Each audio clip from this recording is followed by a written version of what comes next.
Hello all you hellions, and welcome or welcome back, whichever it may be. With New Year's just around the corner, I picked out 2 New Year's horror movies just for you. Here you go. Let's start out with Bloody New Year, 1987. We open with a flashback to a New Year's Eve dance held in a hotel.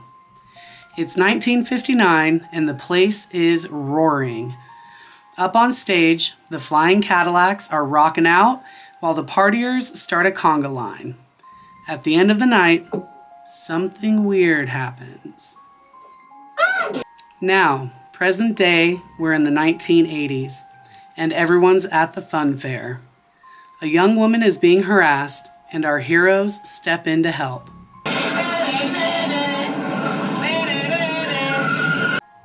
What can I say? It was the 80s.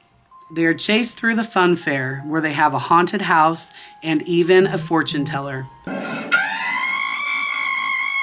don't think she likes what she saw. Fortunately, the group of 6 escapes the 3 heathens and decides to take a boat ride. Unfortunately, they let the wrong man steer the boat and become stranded on an island. After swimming to the beach and a short walk, the group stumble upon the Grand Island Hotel, the very same hotel where the 1959's New Year's Eve party occurred. Needing dry clothes, members of the group find clothes from the 50s that were left behind and put them on.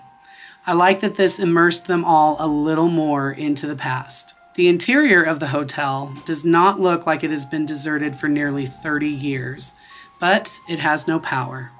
Once the power is turned on, the hotel comes to life. Is it just me, or does that Knoll post look a lot like Turkey from Thanksgiving? Next is a scene I really enjoyed. The group finds a theater that is playing an old 50s movie. This is Friend Without a Face, 1958. The movie ends and another begins. The group now find themselves watching a recording of the Grand Island Hotel and its guests from the past. We now have the first casualty of the group. The effects are definitely aged here, but I still like this scene. The heathens, come to find out, have followed the group to the island. I do have to admire this one's gusto though. Even though the hotel is obviously evil, he still has his eyes set on the group. I guess the taunt is still in his mind. Notice the sign on the wall behind him? I noticed something similar earlier on. When one of the group follows a ghost maid, she enters into a snowstorm. Then we see this. How cool is that? We also see why the hotel seems like it hasn't been deserted. It repairs itself after it attacks. Those that are killed by the occupants of the hotel come back. Almost as if they were zombies, just not ravenous for human flesh. They are murderous, though. Leaving the hotel doesn't help either. Multiple attacks occur out in the woods and on the beach. At one point, as part of the group are out in the woods, they come across a plane crash site. The ghost pilot of this plane appears momentarily. Back at the hotel, a ghost appears on stage to explain these strange events.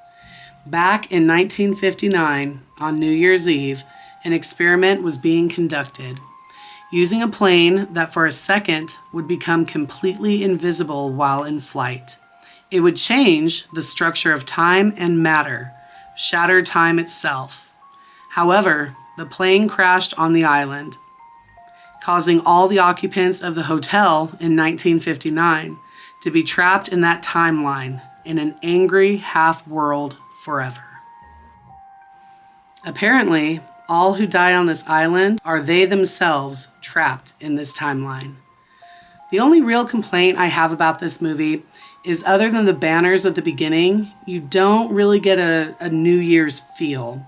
In fact, the decor in the hotel is pretty much all Christmas. There's also a lot of 80s camp to be found in this movie, but that doesn't bother me at all. Just the opposite. 80s horror has always been and will always be my favorite. But let's get into what I liked about this movie. The island, for one. Island horror is always a good time. Even when the hotel is escaped, they still have the very serious problem of how to get off this island. Next, I liked the hotel. Hotel horror will never get old for me. Just keep giving me more. They really set up the interior to give the appearance of a fully functioning hotel, not sparsely furnished like in so many other films. And I loved the storyline. I do wish they would have explained it a little more about the experiment that trapped them all on the island, but they gave us enough to not feel incomplete. All in all, I had a fun time with this movie. 3 coffins. The second and final movie for this video is 1980's Terror Train. The idea for this movie came from a dream of one of the writers named Daniel Grodnick. He had this dream after watching Halloween and Silver Streak.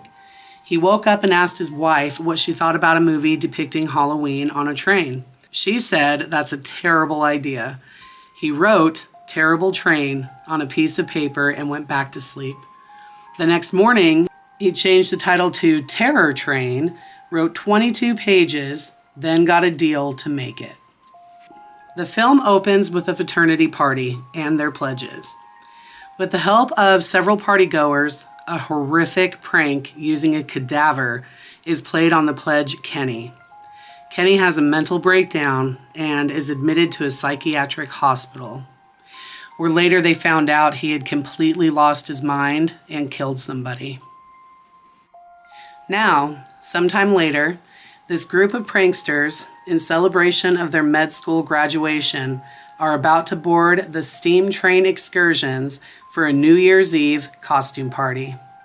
Unbeknownst to them, a killer, with the help of a stolen costume, is about to embark on this journey with them. One by one, those that were a part of this horrific prank start getting killed off. The conductor finds a victim, but later the scene has been cleaned to look like this was a drunken accident and the victim is fine. They did a great job with the setup of this party, including a live band by the name of Crime, and a magician played by real-life magician David Copperfield. We see multiple magic shows, with each getting better as the movie goes on. David Copperfield was quoted as saying, "Film is a magnifying glass for magic, so I had to be very careful.